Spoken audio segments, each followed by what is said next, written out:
कि हम दुआ करें। Let the words of my mouth and the meditation of my heart be acceptable in thy sight O Lord my strength and my redeemer. नबी यीशु मसीह Ephesians की किताब उसका चौथा अध्याय और चौथी आयत के अंदर में एक ही प्रभु, एक ही विश्वास और एक ही बपतिस्मा है। उस भेद को हमारे बीच में खोलिए ताकि हम समझ सकें कि वो प्रभु एक कौन है, उसका नाम क्या है और वो बपतिस्मा और किस नाम से हमें लेना है। प्रभु यीशु मसीह के नाम में मांगते हैं, सुनो ग्रहण कीजिए। आमीन। हम लोग पवित्र शास्त्र मत्ती की किताब और उसका 28वें अध्याय और 19वें आयत में देखेंगे कि प्रभु यीशु मसीह आज्ञा दे रहे हैं कि चेले बनाओ और उन्हें पिता, पुत्र और पवित्र आत्मा के नाम से बपतिस्मा दो।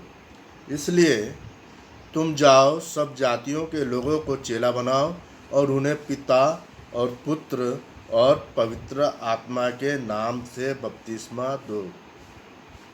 तो आज्ञा ये है कि एक सिंगल नाम है, नामों ने लिखा है, वो सिंगल नाम पिता का, पुत्र का और पवित्र आत्मा का जो नाम है उस नाम से हमें बपतिस्मा देना है।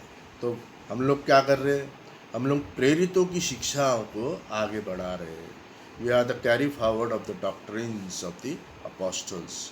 तो चेलों ने आज्ञा नहीं मानी, उन्होंने बपतिस्मा प्रभु यीशु मसीह के नाम से दिया क्योंकि उन्हें नाम मालूम था।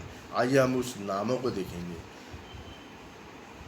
पवित्र शास्त्र यूहन्ना की किताब उसका 5वां अध्याय और 43वें आयत के अंदर में खुदा कहता है कि मैं मेरे पिता के नाम से आया और तुम मुझे ग्रहण नहीं कर सकते, और कोई अपने ही नाम से आएगा तो तुम उसे ग्रहण कर लो। स्पष्ट रीति से बताया जा रहा है कि पिता का जो नाम है उसी नाम से मैं और मेरा नाम प्रभु यीशु मसीह है। लूका की किताब उसका 1 और 31वीं आयत में स्पष्ट रीति से कहता है कि ये जो बालक है उस बालक का नाम तो यीशु रखना।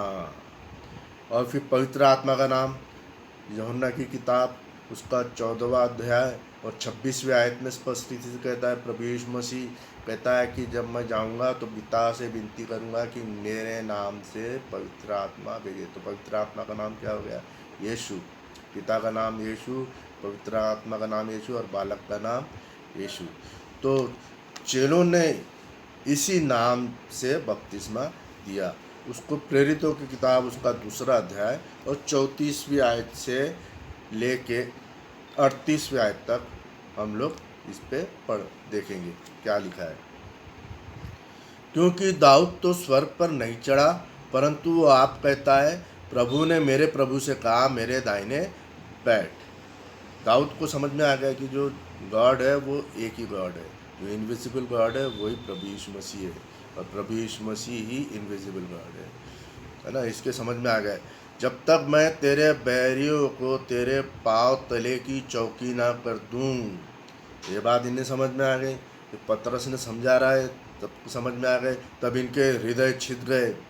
अब पतरस कहता, अब इज़राइल का सारा घराना निश्चय रूप से ये जान ले कि परमेश्वर ने उसी यीशु को जिसे तुमने क्रूस पर चढ़ाया प्रभु भी ठहराया और मसीह भी। दोनों भी किरदार प्रभु का और मसीह का वो एक ही व्यक्ति के ऊपर में है और वो है प्रभु यीशु मसीह, जिसको उसने प्रभु भी ठहराया और मसीह भी ठहराया। तब सुनने वाले के हृदय छिद गए और वे पतरस और शेष प्रेरितों से पूछने लगे, हे भाइयों, अब हम क्या करें? पतरस ने उसने कहा, मन फिराओ और तुम में से हर एक अपने अपने पापों की क्षमा के लिए यीशु मसीह के नाम से बपतिस्मा लो, तो तुम पवित्र आत्मा का दान पाओगे। क्योंकि ये प्रतिज्ञा तुम और तुम्हारी संतानों और उन सब दूर दूर के लोगों के लिए भी है जिनको प्रभु हमारा परमेश्वर अपने पास बुलाएगा। एक और जगह हम देखेंगे कि पतरस जब कर्नेलियस के घर में जाता है तो कर्नेलियस तो सारी बातें बताने के बाद में वो उन्हें प्रभु यीशु मसीह के नाम से बपतिस्मा लेने के लिए कहता है और लेने के बाद में तब तुम पवित्र आत्मा का दान पाओगे। 44 10वां अध्याय प्रेरितों के काम और 44वीं आयत। पतरस ये बातें कह ही रहा था कि पवित्र आत्मा वचन के सब सुनने वालों पर उतर आया। बपतिस्मा हुआ नहीं, पवित्र आत्मा उतर आया। लेकिन पतरस फिर कहता है, और उन्होंने आज्ञा दी कि उन्हें यीशु मसीह के नाम से बपतिस्मा दिया जाए। तब उन्होंने उसे विनती की कि वह कुछ दिन ठहरे और उनके साथ वो रहा। एक और जगह हम देखेंगे कि इफिसुस नगर में पौलुस किस नाम से बपतिस्मा देता है। उस 19वां अध्याय और दूसरी आयत से हम आगे देखेंगे। उससे कहा, क्या तुमने विश्वास करते समय पवित्र आत्मा पाया? उन्होंने कहा, हमने तो पवित्र आत्मा की चर्चा भी नहीं सुनी। उन्होंने कहा, तो फिर तुमने किसका बपतिस्मा लिया? उन्होंने कहा, यूहन्ना का बपतिस्मा। पौलुस ने कहा, यूहन्ना ने यह कहकर मन फिराव का बपतिस्मा दिया कि जो मेरे बाद आने वाला है उस पर अर्थात यीशु पर विश्वास करना। यह सुनकर उन्होंने प्रभु यीशु मसीह के नाम से बपतिस्मा लिया। तो लोग कहते हैं कि दो बार बपतिस्मा नहीं ले जाते। एक बार बपतिस्मा जो है बस सही बपतिस्मा लेना के लिए पतरस उनको कहता है, और तब उन्होंने सही बपतिस्मा लिया।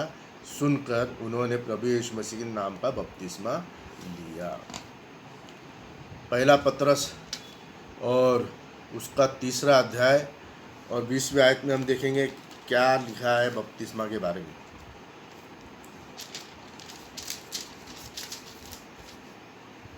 उन्होंने उस बीते समय में आज्ञा न मानी जब परमेश्वर नूह के दिनों में धीरज धरकर ठहरा रहा और वह जहाज बना रहा था जिसमें बैठकर थोड़े लोग अर्थात 8 प्राणी पानी के द्वारा बचाए गए।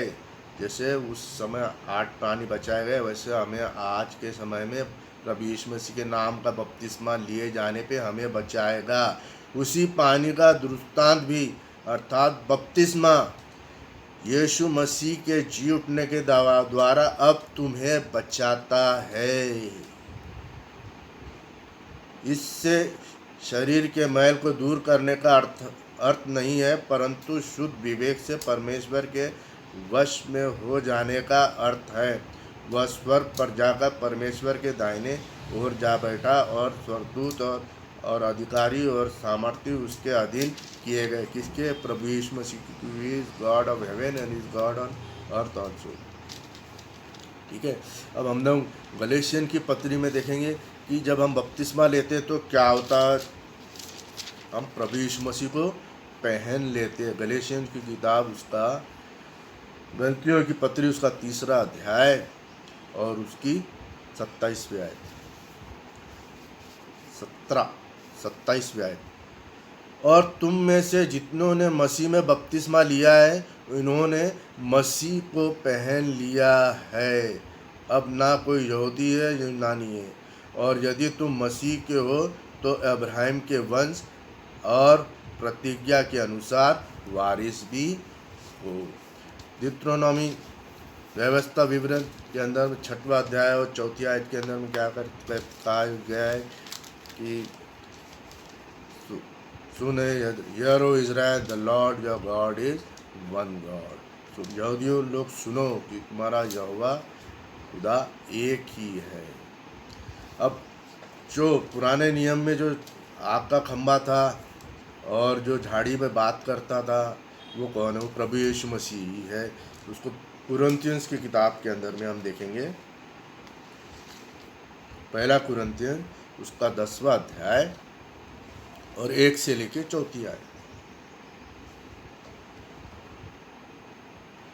हे भाइयों, मैं नहीं चाहता कि तुम इस बात से अज्ञान रहो कि हमारा सब बाप दादाओं बादल के नीचे थे और सब के सब समुद्र के बीच से पार हो गए, और सब ने बादल में और समुद्र में मूसा का बपतिस्मा लिया, और सब ने एक ही आत्मा भोजन किया, और सब ने एक ही आत्मिक जल पिया, क्योंकि उस आत्मिक चट्टान से पीते थे जो उनके साथ साथ चलती थी, और वो चट्टान मसीह ही था। पुराने नियम में जो था वो मसीह ही था। एक और आयत को हम देखेंगे, प्रेरितों के काम और उसका 7वां अध्याय और 35वीं आयत में देखिए 38 तक।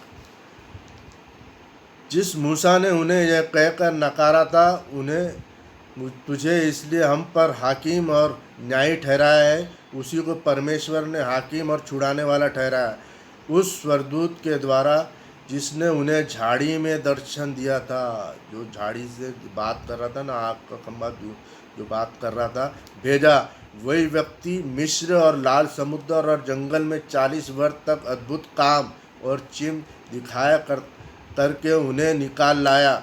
यह वही मूसा है जिसने इजरायलियों से कहा, परमेश्वर तुम्हारे भाइयों में से तुम्हारे लिए मुझ जैसा एक भविष्यवक्ता आएगा।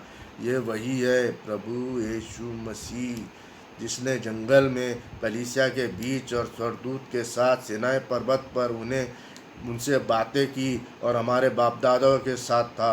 उसी को जीवित वचन मिले कि हम तक पहुँचाए। अब हम लोग इस चीज़ को भली भांति देख चुके हैं।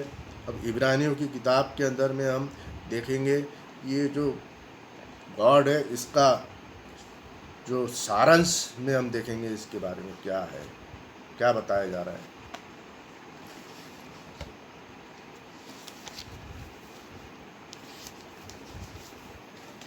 इब्रानी की किताब उसका 7वां अध्याय।